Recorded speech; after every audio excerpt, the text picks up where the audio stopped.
십자가에 대신 그 죄를 짊어지시고 버려짐과 끊어짐에 말할 수 없는 고통을 참으시면서 죄악으로 물든 인간을 위해 이 땅에 오신 예수님의 구속으로 인해, 그리고 부활하신 그 주님의 생명 주심으로 인해 저희들이 다시 태어나고 하나님의 자녀 삼아 주셔서 오늘도 귀한 부활절을 구별하여 하나님 앞에 예배할 수 있도록 주님의 자녀들로, 예배자로 이 복된 부활의 아침 우리 모두를 세워주심을 주여 감사합니다.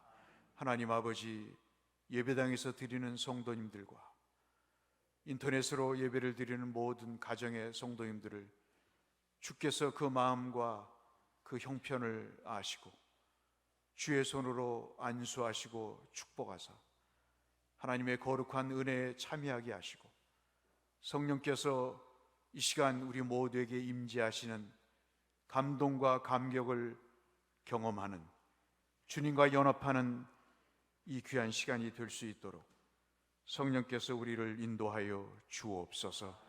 예배의 처음과 끝을 주님께 의탁드리오며 예수님 이름으로 기원하옵나이다. 아멘. 신앙 고백하겠습니다. 나는 전능하신 아버지의 하나님, 천지의 창조주를 믿습니다. 나는 그의 유일하신 아들 우리 주 예수 그리스도를 믿습니다. 그는 성령으로 잉태되어 동정녀 마리아에게서 나시고 본디오 빌라도에게 고난을 받아 십자가에 못 박혀 죽으시고 장사된 지 사흘 만에 죽은 자 가운데서 다시 살아나셨으며 하늘에 오르시어 전능하신 아버지 하나님 우편에 앉아 계시다가 거기로부터 살아있는 자와 죽은 자를 심판하러 오십니다. 나는 성령을 믿으며 거룩한 공교회와 성도의 교제와 죄를 용서받는 것과 몸의 부활과 영생을 믿습니다. 아멘. 찬송가 165장으로 하나님 앞에 영광 올려드리겠습니다.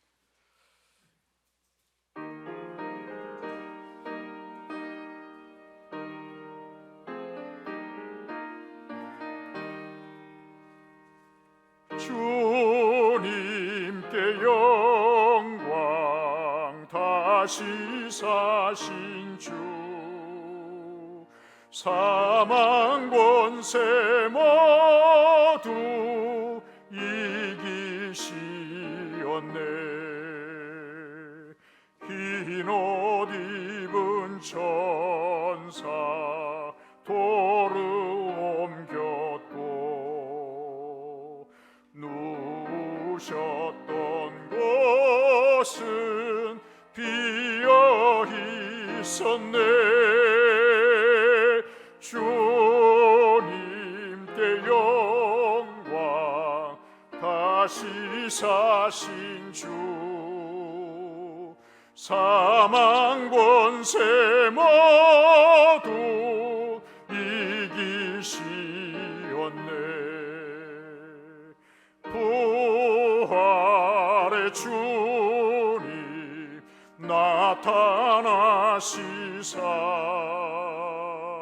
두려움과 의심 물리치셨네.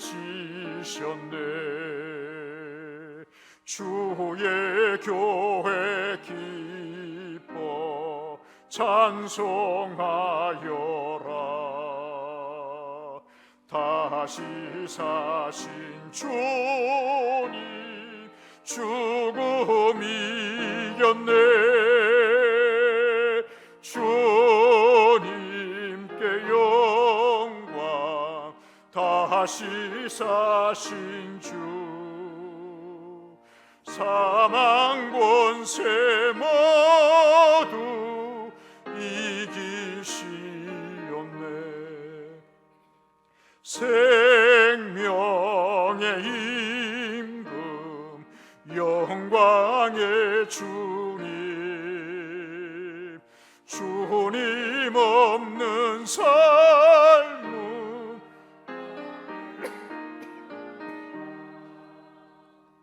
주의 사랑으로 세상이 이기고 요단 건너 보냐 가게 하소서.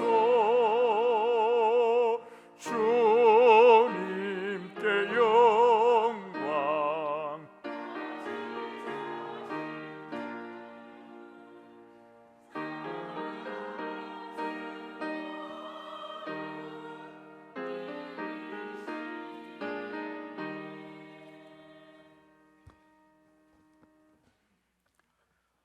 수많은 죄로 말미암아 죽을 수밖에 없는 우리를 대신하여 죽으셨다 살아나신 부활절을 맞아 마음을 다해 감사 예배를 드립니다. 우리를 향하신 하나님의 큰 사랑과 예수님의 거룩한 희생을 되새김하면서 과연 제대로 살고 있는지 되돌아보게 하심을 감사드립니다. 부족하고 연약한 저희들 다시 한번 용서하여 주시고 부활하신 예수님의 삶을 닮아가게 하시옵소서. 세계적으로 창궐하고 있는 코로나 바이러스로 인하여 하나님께 예배도 제대로 드리지 못하고 온갖 생활이 위축되고 힘겨운 나날이 계속되고 있습니다. 이 유행병을 핑계로 하여 행여 교회를 향한 핍박이 되지 않을까 걱정하는 사람들도 많이 있습니다. 그런 일 절대로 일어나지 않도록 막아주시고 우리 교회와 모든 성도들 그 바이러스에 관련되지 않도록 지켜주시옵소서. 날로 어려워지는 경제 사정과 일상생활이 정상으로 되돌아갈 수 있도록 하루속히 코로나19 사태가 종식될 수 있도록 도와주시옵소서. 또 나라의 일꾼을 뽑는 선거를 합니다. 나라와 국민들이 편이 갈려 서로 대립하고 적대시하는 지경에 이른 이 나라를 다시 회복시킬 수 있는 일꾼들을 선택하는 현명한 안목과 판단력을 주시어 이 나라를 다시 일으켜 세우게 하시고 한마음 한뜻으로 다시 뭉칠 수 있는 계기가 되게 하여 주시옵소서. 우리 교회와 성도들의 안전을 위해 날마다 눈물 뿌려 기도하시는 목사님과 우리 성도들의 기도를 기억하여 주시고 우리 목사님 누구보다 강건케 하시고 능력을 더해 주셔서 우리 교회와 성도들을 바른 길로 인도하는 목자로 세워 주시옵소서.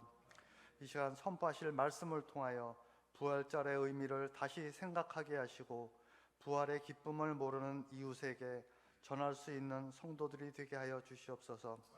코로나19로 인하여 차질을 빚고 있는 목회 일정이 다시 정상으로 돌아오게 하시고 성도들의 믿음이 흔들리는 일이 없도록 도와주시옵소서. 또한 경제적으로 정신적으로 큰 어려움에 처한 많은 사람들에게 힘을 더해 주셔서 능히 이겨내고 굳게 설 수 있게 해 주시옵소서. 오늘은 성찬을 통하여 예수님의 희생과 사랑을 깨우치게 하시고 또한 성례식을 통하여 우리 모두가 거듭나는 날이 되게 하시옵소서. 이 예배의 시종을 주님께 의탁드리오며 오늘 부활하시어 우리를 구원하여 주신 예수 그리스도의 거룩하신 이름으로 기도했습니다. 아멘.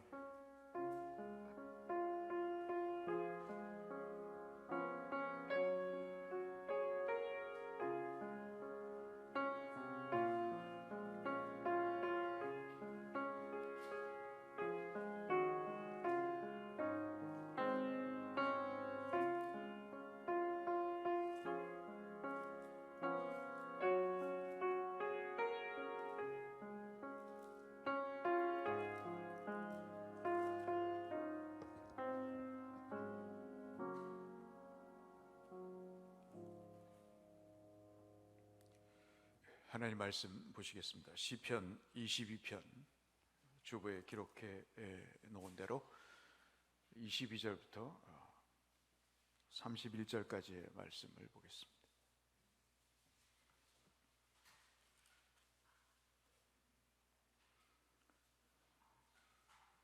구약 817쪽에 있는 시편 22편 22절에서 31절의 말씀, 제가 봉독해 드릴 때 말씀을 통한 성령의 감동과 은혜가 여러분 모든 심령에게 가득하시기를 주의 이름으로 축복합니다.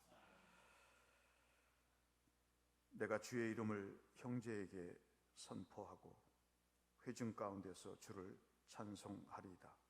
여호와를 두려워하는 너희여, 그를 찬송할지어다. 야곱의 모든 자손이여, 그에게 영광을 돌릴지어다. 너희 이스라엘 모든 자손이 그를 경외할지어다. 그는 곤고한 곤고를 멸시하거나 싫어하지 아니하시며 그의 얼굴을 그에게서 숨기지 아니하시고 그가 부르짖을 때 들으셨도다. 큰 회중 가운데서 나의 찬송은 주께로부터 온 것이니 주를 경외하는 자 앞에서 나의 서원을 갚으리이다. 겸손한 자는 먹고 배부를 것이며 여호와를 찾는 자는 그를 찬송할 것이라. 너의 마음은 영원히 살지어다. 너의 마음은 영원히 살지어다. 땅의 모든 끝이 여호와를 기억하고 돌아오며 모든 나라의 모든 족속이 주의 앞에 예배하리니 나라는 여호와의 것이요 여호와는 모든 나라의 주제이심이로다.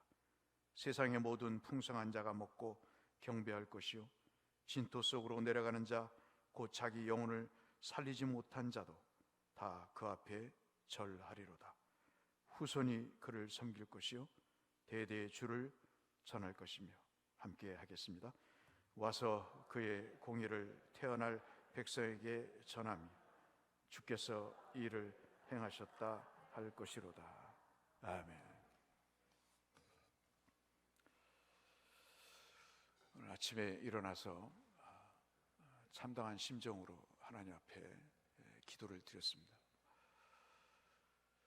짧은 인생, 또 길다면 긴 인생을 살아오면서 이런 부활절을 마저 보리라고는 꿈에도 생각하지 못했고, 이러한 부활절이 세상에 단 한 번 있어서도 안 되겠다 하는 생각을 가져보면서 만감이 교차하는 그런 생각에 한동안 잠겨 있었습니다. 누구나 살면서 이렇게 자기가 상상할 수도 없고 또 예상할 수도 없었던 그런 일에 자기가 내던져져 버리는 그런 듯한 삶을 살면서 그 상황에 휘말리며 살 때가 있습니다. 그 중에 좋은 것도 있고 그렇지 못한 것도 있습니다. 9가지 좋은 일만 있다가 또 한 가지 좋지 않은 일이 생기면 내 인생 왜 이렇게 불행한가 하고 생각하는 것이 사람의 모습이 아닌가 싶습니다. 99가지가 충분히 갖추어져도 한 가지가 부족하면 삶을 결코 만족스럽게 여기지 못하는 것도 우리네 모습이 아닌가 하는 생각을 또한 가져보게 됩니다. 지금 우리 모두가 공감하듯이 상상할 수도 없고 상상하기도 싫은 그런 우한 코로나19라고 하는 좋지 못한 일과 우리 영혼과 육신을 숭두리째 빼앗아 버리는 이런 고통의 문제 앞에서 불행한 삶을, 만족스럽지 못한 삶을 우리가 살아가고 있습니다. 물론 이 이면 속에는 결코 불행하지 않는 요소들도 있습니다. 코로나를 통해서 우리에게 사람과의 관계가 얼마나 소중한가 또 알려주는 계기가 되고요. 또 우리가 건강이 얼마나 소중한가, 예배가 얼마나 복된 일인가를 생각하게도 하는 그런 내용도 있습니다.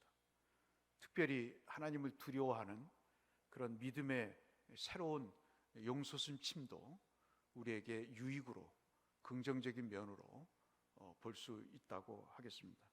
물론 여전히 오히려 더 예전만 못한 믿음의 삶과 또 그렇지 못한 삶으로 사는 사람도 있지만 그러나 이 코로나라는 재앙을 통해서 우리는 다시 한번 하나님 앞에 부르짖는 일이 얼마나 소중한가를 또 여실히 깨닫게 되기도 하고, 인간이 얼마나 연약한 존재인가, 한계가 있는 무력한 인간인가 하는 것도 우리가 실감하게 되는 계기가 되어서, 꼭 불행한 일만은 아닐 수도 있겠지만 자관 겉으로 드러나는 모든 일들은 우리를 하여금 참담하게 만들기에 충분한 그러한 상황으로 우리를 몰아가고 있는 것은 사실인 것 같습니다. 이 좋지 못한 우한 코로나19로 인해서 우리는 참 우리 가슴을 아프게 만들게 합니다. 여기저기서 폐를 죽이는 소리가 난무하고, 수십 년간 스스로 또는 남이 인정했던 공인했던 믿음이 송두리째 마치 뽕나무 잎을 갉아먹는 해충처럼 우리의 믿음이 갉아져 버리는 그런 믿음마저 죽어가는 모습도 우리에게 보여주고 있습니다. 고통은 상대적이죠. 저마다 다양하고도 또 느끼는 정도에 따라서 아플 수도 있고 견뎌낼 수 있다고 생각하는 그런 면도 있습니다. 그러나 살면서 가장 큰 고통이 있다고 한다면 그것은 아마도 버려진다고 하는 고통일 것입니다. 누군가에게 버려진다는 것만큼 아프고 슬픈 일은 없을 것이죠. 집을 나가는 부모, 또 부모를 버리는 자식으로부터 버림받는 고통, 이것은 우리가 상상할 수도 없는 그런 아픔이 아닐 수가 없고요. 배우자로부터의 배신, 그런 정조를 지키지 못하는 그런 배신의 아픔은 아마도 우리 연속극에서도 충분히 우리가 볼 수 있는 내용이 아닌가 싶습니다. 십자가는 아마도 바로 이러한 버려짐의 고통 그 자체라고 우리가 볼 수 있겠죠. 지난 한 주간 우리가 고난주간을 통해서 그리스도의 십자가가 무엇인가를 우리가 주제별로 살펴보면서 그리스도께서 우리를 위해서 어떤 고난을 당하셨는가, 우리는 그 십자가를 어떻게 생각해야 되는가에 대한 내용들을 살펴본 적이 있습니다. 십자가는 육체적인, 정신적인 그런 고통을 넘어서서 영적인 고통이라고 말씀드릴 수 있겠습니다. 하나님으로부터의 버려진 고통이죠. 오늘 1절 우리가 읽지 않았습니다만, 내 하나님이여 내 하나님이여 어찌 나를 버리셨나이까. 주께서 십자가에서 말씀하셨던 외침과 동일한 내용이죠. 그래서 여러분, 이 시편 22편은 마태복음 27장과 함께 읽어야 될 중요한, 구약에서 몇 안 되는 예수 그리스도의 십자가의 고통을 말씀하시는 대표적인 성경 가운데 하나라고 볼 수 있겠습니다. 2절에 보시면, 내 하나님이여 내가 낮에도 부르짖고 밤에도 잠잠하지 아니오나 응답하지 아니하시나이다. 아무리 외치고 아무리 힘들다고 아무리 어렵다고 슬프다고 이야기를 해도 그 누구도 들어주지 않는, 특별히 하나님이 침묵하시는 일은 사람의 고통 중에 고통이 아닐 수가 없는 것이죠. 뿐만 아니라 하나님부터 버려진 것뿐만 아니라 제자들로부터의 버려짐이라고 십자가를 우리가 그렇게 얘기할 수 있겠습니다. 마가복음 14장 30절, 72절 내용 보시면, 특별히 71절에 보시면, 마가복음 14장 71절에 보시면 여정이 그 모닥불 앞에서 베드로를 향해 손가락질하면서 저 사람도 예수의 도당이다라고 외치자 베드로가 입을 열지요. 베드로가 저주하며 맹세하며, 나는 그 예수를 도무지 알지 못한다, 이 사람을 알지 못한다 라고 이야기하면서 그가 예수를 저주하고 부인하는 그런 모습 속에서 주님은 제자들에게 버림을 받는 그러한 모습을 우리가 볼 수 있습니다. 하나님으로부터 제자들로부터 버림을 받을 뿐만 아니라 주님은 군중들, 백성들로부터 버림을 받게 되죠. 그것이 마태복음, 아까 조금 전에 언급드렸던 마태복음 27장 39절로 44절의 말씀입니다. 지나가는 자들이 십자가 앞에서 지나가면서 외치죠. 야, 성전을 헐고 사흘 만에 짓는다고 장담했던 너라면 네가 만약에 하나님의 아들이거든 자기를 구원하고 십자가에서 내려와 봐라 하고 조롱합니다. 41절에 보시면 대제사장과 서기관들과 장로들이 주님 앞에, 그 십자가에 달리신 주님 앞에 욕을 하면서 이렇게 이야기합니다. 남은 구원하되 자신은 구원하지 못하는구만. 네가 이스라엘의 왕이라면 지금 십자가에서 내려와 봐라 라고 힐문하면서 그 고상했던 사람들이 그렇게 주님을 욕하고 비난합니다. 43절을 보시면 더 가관이죠. 그가 하나님을 신뢰하니 하나님이 원하면 이제 그를 구원하실 거라고 같이 십자가에 달려있던 강도들마저도 옆에서 양쪽에서 주님을 욕하며 이렇게 비난하는 모습 속에서 군중들로부터, 백성들로부터 버림을 받게 됩니다. 예수님의 생애의 마지막 기사들을 우리가 읽어보면 예루살렘을 입성하실 때, 종료주일, 지난 주일이었죠. 호산나 다윗의 자손이여 하면서 이 지긋지긋한 로마의 압제에서 구원할 거라고 하는, 이제 우리의 통치자가 태어났다고 환호하는 촛불 집회 이후에 그렇게 대단한 대한민국을 외쳤던 그 상황처럼 호산나 다윗의 자손이 온다고 그 감람나무 팜추리의 잎사귀를 흔들면서 환호했던 그들이 최후의 만찬과 겟세마네 동산과 잡히시면서 신문 받으시고 고난 받으시는 그 순간 누구에게도 하나님은 그런 호산나 다윗의 자손이라는 그런 칭송을 받지 않으시고, 누구도 한 사람도 그 주님 고통의 현장에 찾아오는 사람이 없었습니다. 6번의 신문을, 불의한 신문을 받으십니다. 변호인도 없이 6번의 신문을 받으시지만 예수님을 변호하거나 그 편이 되어주는 사람은 한 사람도 없었습니다. 제자들은 모두 도망가 버렸고, 수지자 베드로는 앞서 말씀드린 대로 호언장담하면서 내가 예수를 죽을 때까지 따라가겠다고 이야기하지만 한 여인의 그 손가락질에 3번이나 자기의 스승을 모르고 욕하고 저주하는 그러한 모습으로 보여집니다. 그러나 예수님에게 가장 힘들었던 것은 하나님 그 자신으로부터의 벌어진 것이죠. 십자가의 마지막 숨을 거두면서 죽으시는 그 순간까지, 왜 나를 버리시냐고 외쳤던 그 순간까지 주님은 침묵하시는 것이 가장 힘들었습니다. 우리 아이들도 그렇죠. 우리 성도들도 그렇지 않습니까?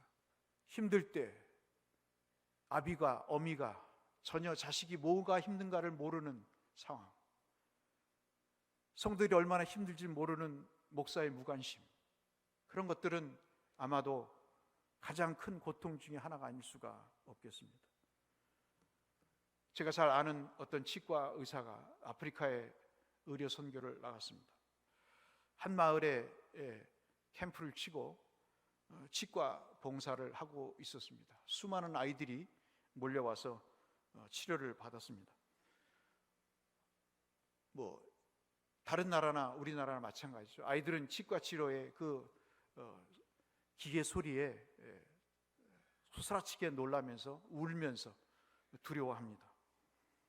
그런데 한 무리의 아이들이 오는데 이 아이들은 도무지 무서워하지를 않습니다. 그 치과 기계 소리가 얼마나 공포스럽습니까만 손을 움켜쥐면서 바르르 떨면서 결코 다른 애들과 같이 울거나 소리를 지르지 않는 것이었습니다. 나중에 알고 보니 우는 아이들은 부모가 데리고 온 아이들이 울었다는 거죠. 그런데 울지 않았던 일단의 한 무리의 아이들은 누군가 봤더니 고아원에서 온 아이들이었어요. 울어도 누구 하나 그 삶에 대해서, 그 고통에 대해서 하소연해도 들어줄 수 없는 그 삶에 익숙해져 있는 아이들이기 때문에 울어도 소용이 없다는 사실을 너무나 잘 알고 있었던 것이죠. 결국 그들의 처지와 그들의 형편을 들어줄 수 있는 사람은 몇몇 안 되는 고아원의 언니나 누나들 외에는 없었던 것입니다. 버림받았다는 것은 뭘까요? 그것은 관계가 단절됐다는 이야기일 것입니다. 첫 인간 아담과 하와가 범죄한 이후에 삶의 터전인 복된 터전인 에덴 동산에서 추방된 사건을 여러분 창세기 3장 23절을 보시면 잘 아실 것입니다. 하나님 앞에서 그분의 임재를 충분히 느끼고 그리고 경험해서 행복해야 될 그런 인생에서 하나님의 낯을 피하고 숨어버리는, 자기의 부끄러움을 알게 되고 그리고 두려워하는 그 수치스럽고 두려운 관계 속에서 오히려 그 장소마저 빼앗겨버리는 그런 단절의 상태로 버려지는, 그것이 바로 버림받은 상태라고 볼 수 있겠죠. 오늘 본문 시편 22편은 바로 그러한 아픔을 우리에게 말씀해 주고 있습니다. 얼마나 하나님으로부터 벌어진 고통이 절망적이고 그리고 얼마나 고통인지를, 죽음과도 바꿀 수 없는 얼마나 아픔인지를 그려내고 있는 것이죠. 그래서 이것은 탄식이요 하나님 앞에 청원이라고 볼 수 있겠습니다.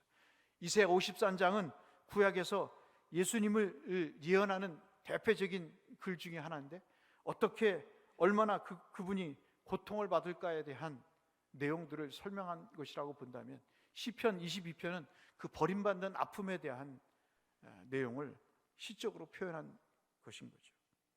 그런데 오늘 본문을 보시면 우리가 읽은 22절부터 보시면 이 부르짖음 속에서 21절까지는 비참하고 참으로 암울하고 그리고 어두운 분위기가 22절부터 갑자기 바뀌기 시작하는 그 내용들을 우리가 볼 수 있습니다.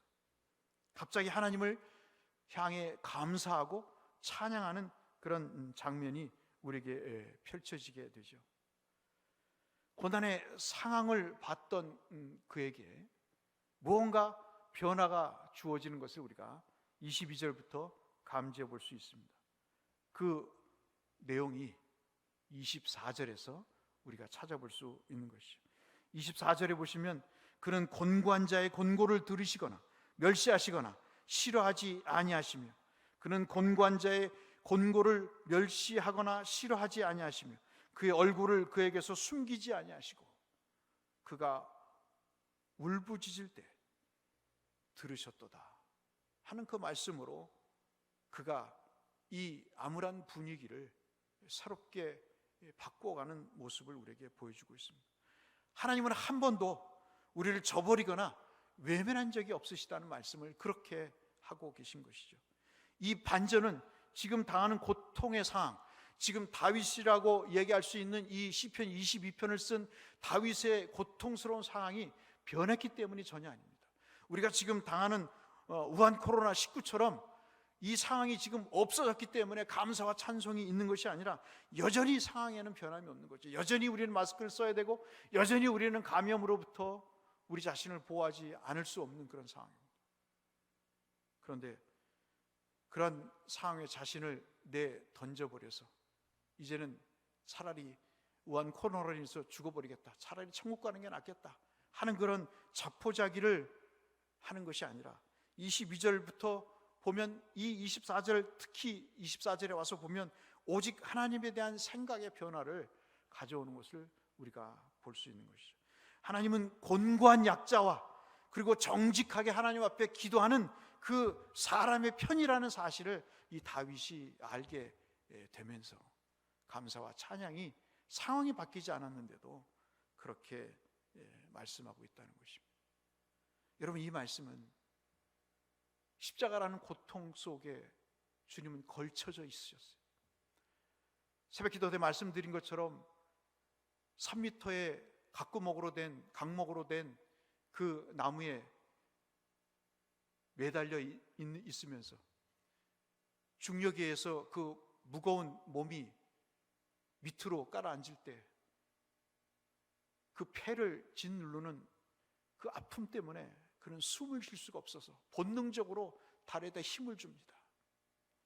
그러면서 몸을 일으켜 보지만 두 팔에 대못이 박힌 그 일로 인해서 그 고통은 말할 수 없는 또 아픔으로 그에게 다가오는 그런 십자가를 그분이 9시부터 오후 3시까지 지시면서 6시간 동안 그 골고다 언덕, 해골이라고 하는 그 바위 언덕에서 십자가에 매달려 계시면서 그 고통을 감내하셨습니다만 그분의 마지막 말씀은 저들의 죄를 용서해 달라고 하는, 자신의 고통도 감내하지 못하는 그분이 저들의 죄를 용서해 달라고 하는 그 말씀은 상황이 바뀌지 않았음에도 불구하고 하나님은 지금 내가 십자가에 죽어도 이 십자가의 죽음을 통해서 나와 욕을 하는 저들을 주께서 살리실 것이라고 하는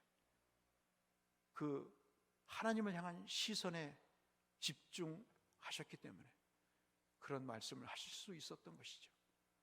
그리고 다 이뤘다고 하는 말씀을 하실 수 있었던 그 근본적인 근거는 바로 부활이라고 하는 주님의 사랑이, 그리고 다음 플랜이 그 다음에 전개될 것을 믿으셨기 때문인 것이죠.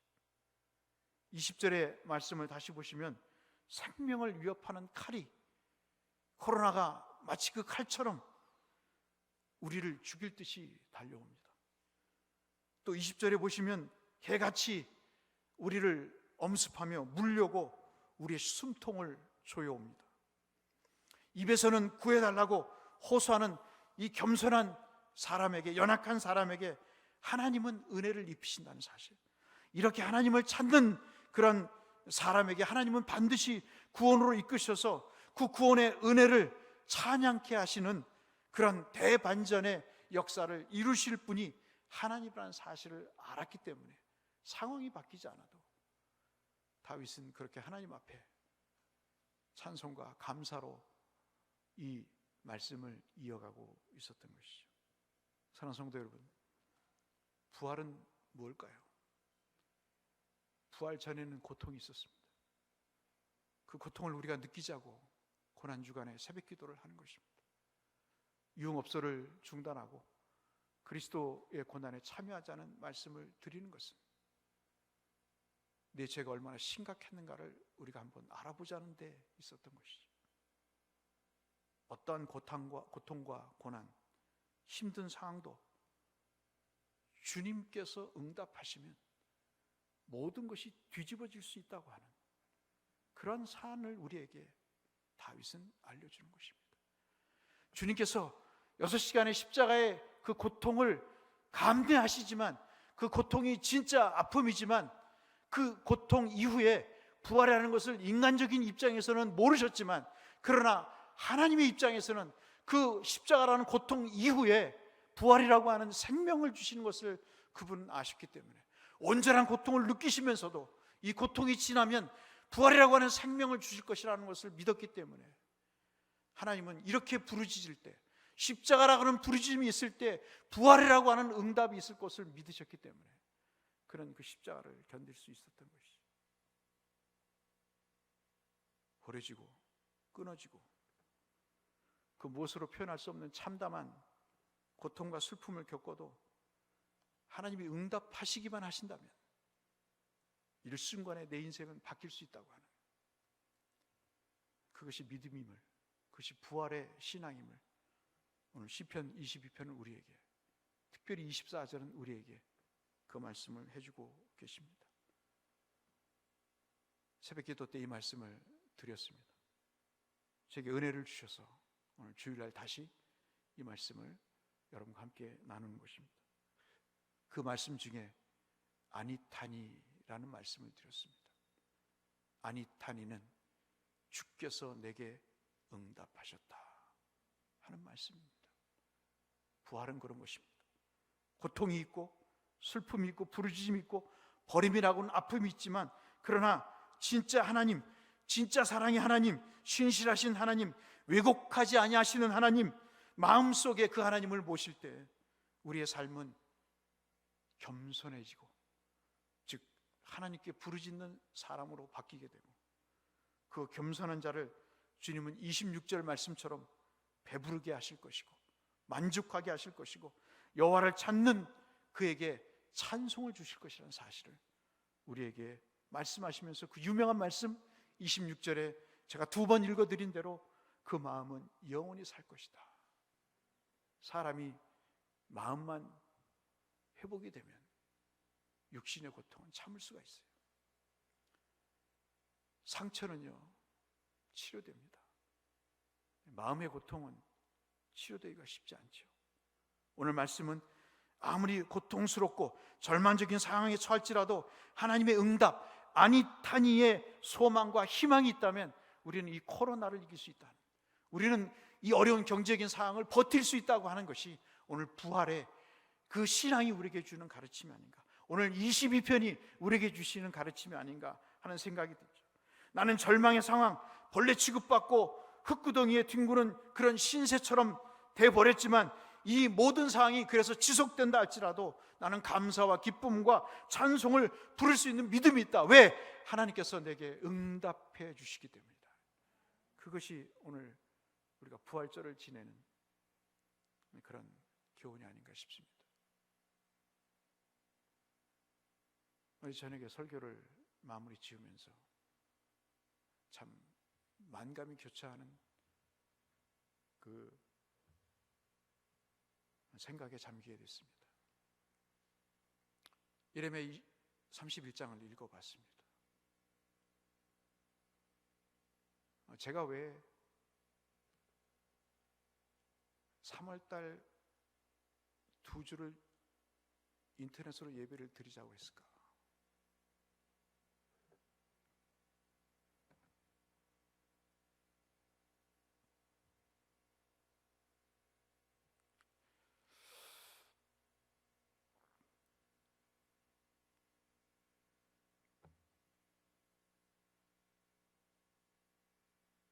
왜 그랬을까? 왜 그랬을까 생각했어요.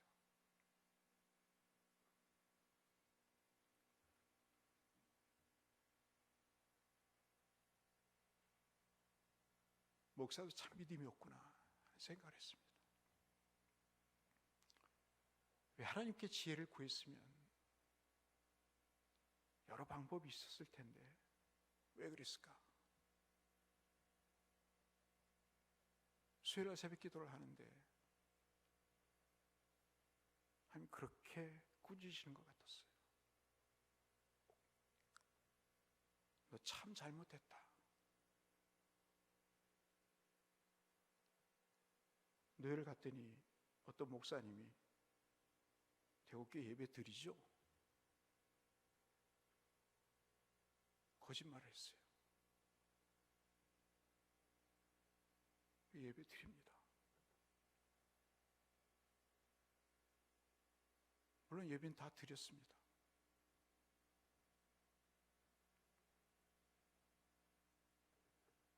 이재명이 무서워서도 아니고 코로나가 무서워서도 아니었어요. 제가 사람을 두려워했구나.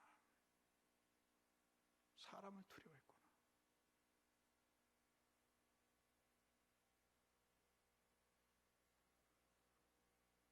오늘 이 말씀을 여러분과 나누면서 참 부끄러웠습니다. 설교를 준비하면서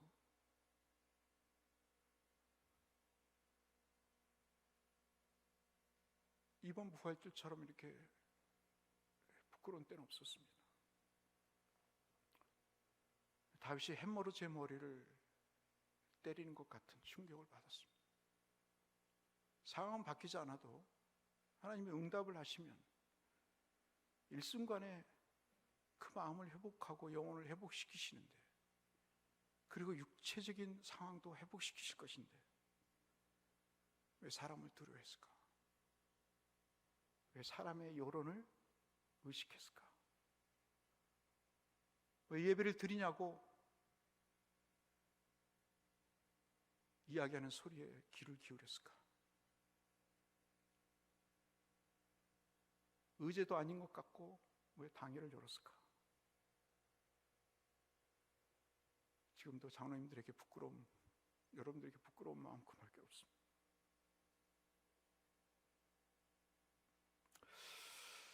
지나간 일이고 앞으로 그런 일은 없을 것입니다. 죽으면 죽으리라는 각오로 예배는 지킬 것입니다.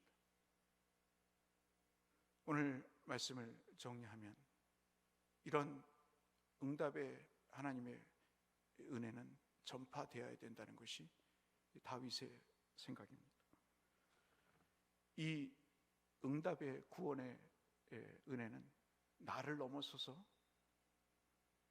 더 큰 세상으로 전파되어야 된다는 것을 다윗은 이야기하고 있습니다.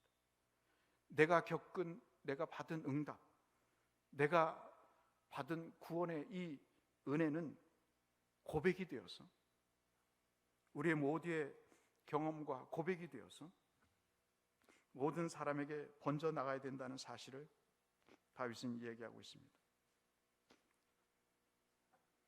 모든 민족이 이 하나님의 응답의 은혜를 알아야 된다고 다윗은 이야기하고 있습니다.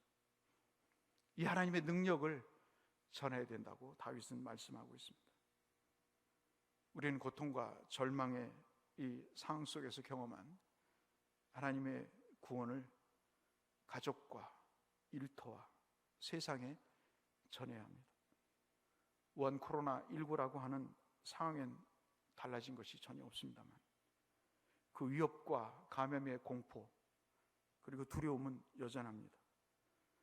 그러나 이 암울한 상황 속에서도 부활의 응답을 예언한 시편 22편의 가르침처럼 우리에게 우리의 고통 소리를 들으시는 그 하나님의 응답이 우리의 현실을 완전히 뒤집어 놓을 수 있다고 하는, 하나님은 그런 능력을 갖고 계시고 그런 소망을 충분히 주실 수 있는 분이라는 사실을 우리가 기억하면서, 얼마 전에 보도가 되었던 우한 코로나19가 이제 골든 크로스를 지났다고 하는, 지난번 뉴스에서 보셨다시피 대구 확진자가 제로가 됐다고 하는 이 소식처럼 말이죠. 우리에게도 이제는 이 현실을 완전히 뒤엎어 놓으실 하나님의 역사가 우리가 부르짖을 때 그 골든 크로스는 이제 시작된다는 사실을 우리가 기억하시면서 이 부활의 아침에 사망 권세를 이기시고 다시 살아나신 주님을 우리가 바라보면서 새로운 믿음의 자리로, 새로운 소망의 자리로 우리 모두가 함께 서 가시고, 특별히 예배의 자리에 함께 서 가시는 그러한 은혜를 입으시는 모든 성도님들이 되시기를 위해서 이 말씀을 드렸습니다. 우리에게 소망을 주시는 하나님께 믿음을 갖고 부르짖으면서 부활의 소망을 주신 그 주님을 힘입어 우리도 응답을 통한 새로운 국면을 맞는 삶의, 특별히 영혼의 변화가 있으시기를 이 말씀을 빌어 주의 이름으로 축복합니다. 사랑하시는 주여, 오늘도 이 말씀에 우리 가운데 함께 하셔서 주의 성령의 임재가 충만하게 하시고 오늘 성찬 예식을 통해서 이 은혜가 더 우리의 살과 피가 되어 우리의 온 전신에 흡수되고 주님 역사할 수 있도록 은혜 베풀어 주옵소서. 예수님 이름으로 축원하옵나이다. 아멘. 예배를, 우리 교회 입장에서는 두 차례 예배를 드리는 것이 가장 현실적일 것이다, 이렇게 생각을 했습니다. 대구 초등학교에 자동차를 가지고 와서 운동장에 세워놓고 차 속에서 예배를 드리는 것도 생각해 봤는데 고령의 성도들에게는 익숙치 않은 상황이라 정서적으로 또 반감이 있을 수 있어서 인원이 많지가 않기 때문에 두 차례에 걸쳐서 시간차를 두고 예배를 드리는 것이 개인 거리 간격 유지에 도움이 될 거라 생각이 되고요. 그리고 또 예배를 회복해야 된다는 그런 우리 당위성이 있기 때문에 9시와 11시로 예배를 드리겠습니다. 9시 반에서 9시로 바꾼 것은 우리가 10시에 예배가 끝나면 11시 예배가 되는데 또 차량 운행도 있고요. 또 아시다시피 우리 교회 성도님들은 또 1시간 전 일찍 오시기 때문에 일부 예배 9시에 드렸던 분들과 동선이 겹치기도 해서 혼란스러운 면도 우리가 잠식시킬 겸 1시간 간격을 두고 저희가 예배를 드리는 것이 낫겠다 말씀을 드리고요. 기술적으로 어려웠던 라이브 방송 문제가 해결이 돼서 이제 11시 예배를 아마 저희들이 한번 라이브로 또 녹화로 업로드하고 여러분 모바일 핸드폰으로 또 보실 수 있도록 그렇게 다음 주부터입니다. 이번 주는 아니고 다음 주부터 시행해 보도록 하겠습니다. 혹시 본당에서 예배를 못 드시는 분들이 있으시면 예배를 라이브로 들으실 수 있도록 그렇게 11시에 시간차 없이 들으시도록 그렇게 했으니까 좀 알려주시기를 부탁을 드리고요. 주일날 예배가 이제 2번 있고 또 오후 예배까지 있으면 봉사하시는 분들 모두가 또 힘든 상황이라서 우리가 드렸던 주일 새벽 기도를 월요일부터 금요일까지만 하고 주일 새벽 기도를 안 드리는 것으로 그렇게 여러분 이해해 주시기를 부탁을 드립니다. 개인 기도를 해주시면 감사하겠고요. 저희들이 수요 예배와 금요 철야를 점차 회복하려고 하는데 당분간 좀 쉽지 않을 것 같습니다만은 금요 철야보다는 수요 예배를 우리가 회복하는 쪽으로 장로님들과 함께 의논해서 여러분에게 추가로 말씀을 드리도록 하겠습니다. 오늘 부활절 강단 그 꽃은 당회 가족들에서 헌물하셨습니다. 다시 한번 깊은 감사의 말씀을 여러분에게 드립니다. 여러 가지 자녀들이 또 주변 사람들이 또 기관에서 예배를 드리지 말라고 하는 그런 권유가 있을 것입니다. 충분히 이해를 하고 또 충분히 납득할 수 있는 상황입니다만은 이제 우리 교회 예배가 2번 드리는 것을 여러분 10분 말씀해 주시고 도청에도 시청에도 전화를 했습니다. 사회적 거리두기에 적극 협조하는 입장에서 우리가 예배를 2번 아니 3번이라도 드리면서 우리가 예배를 회복하겠다. 그랬더니 정부기관에서도 좋은 일이라고 좋아했습니다.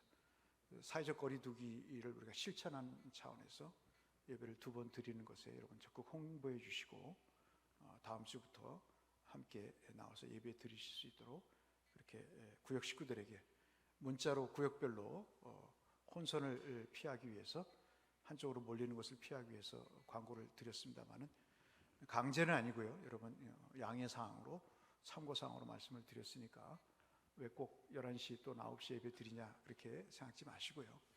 자유롭게 오시면 되겠습니다. 만약에 사회적 거리두기 공간이 부족하면 유아실에도 또 예배를 드릴 수 있도록 할 테니까 우리가 그 점을 우리가 생각하면서 중요한 것은 예배이지 다른 것이 아님을 꼭 기억하시면서 예배 회복에 여러분들 함께 성도님들에게 권면해 주시면 대단히 감사하겠습니다. 다른 광고는 여러분 주보를 참조해 주시고 우리 다 같이 일어나셔서 찬송하시고 축도로 일부 예배를 마치도록 하겠습니다.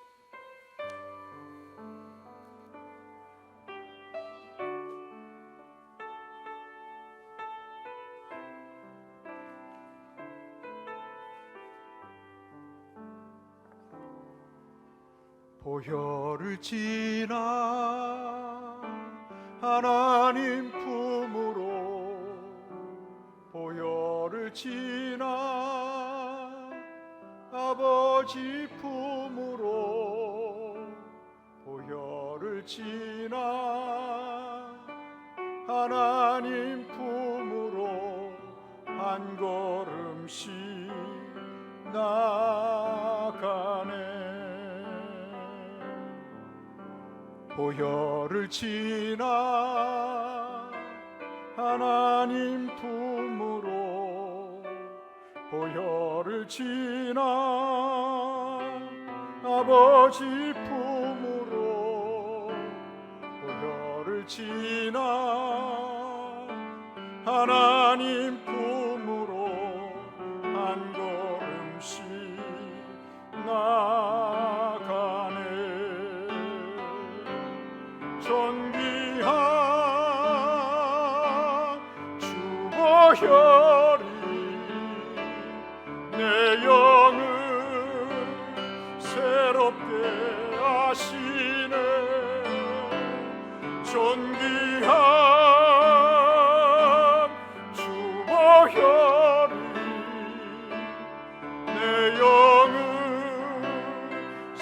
어렵게 하네. 여러분이 드리는 헌금을 위해서 먼저 기도하고 축도하고 예배를 마치겠습니다. 헌금이 수고되셨으면 앞으로 갖고 오시기 바랍니다. 헌금을 위해서 우리 함께 기도하겠습니다. 하나님 아버지, 어려운 상황 속에서도 나를 구원하신 주님을 기억하며 부활절 헌금을 주 앞에 드립니다. 우리의 산업에 소득이 있게 하셔서 주신 것 중에 대표 1을 11조로 주님 앞에 드립니다. 교회를 생각하며 건축의 예물을 드리면서 내가 교회의 기둥 같은 인물이 되겠다고 마음을 다짐하며 건축의 예물을 드립니다. 주의 나라 확장을 위해 선교의 예물을 주 앞에 드리며 너희는 모든 족속으로 제자를 삼아 아들과 아버지의 성령의 이름으로 세례를 주고 내가 내게 분부할 모든 것을 가르쳐 지키게 하시는 말씀을 따라 주여 보내는 선교사로 예물을 주 앞에 드립니다. 각종 감사의 마음을 담아 기도의 제목을 담아 감사의 예물과 특별의 예물을 주 앞에 드립니다. 우리의 모든 성도님들의 삶의 형편을 주께서 기억하시고 어렵고 힘든 상황 속에서 하나님이 응답해 주셔서 그 모든 상황이 반전될 수 있도록 주여 우리의 살림살이를 풍성하게 하시고 형통하게 역사해 주옵소서. 특별히 우리 자녀들, 제자들 기억하시고 학교를 등교하지 못해서 여러 가지 어려움 속에 있습니다.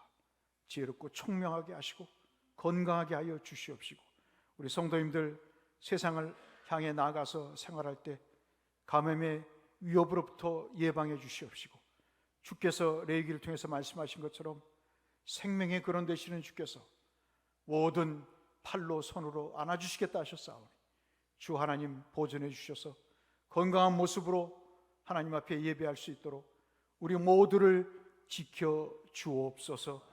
지금은 우리 주 예수 그리스도의 은혜와 아버지 하나님의 무한하신 사랑하심과 성령 하나님의 역사 교통하심이 오늘 부활의 응답을 통해 산 소망으로 우리를 이끌어 가실 주님을 기억하며 그 하나님께 부르짖는 것을 중단하지 않고 소망을 주님께 두기를 마음에 소원하시는 우리 사랑하는 모든 믿음의 식구들의 심령 위에 이제로부터 영원토록 함께 계실지어다.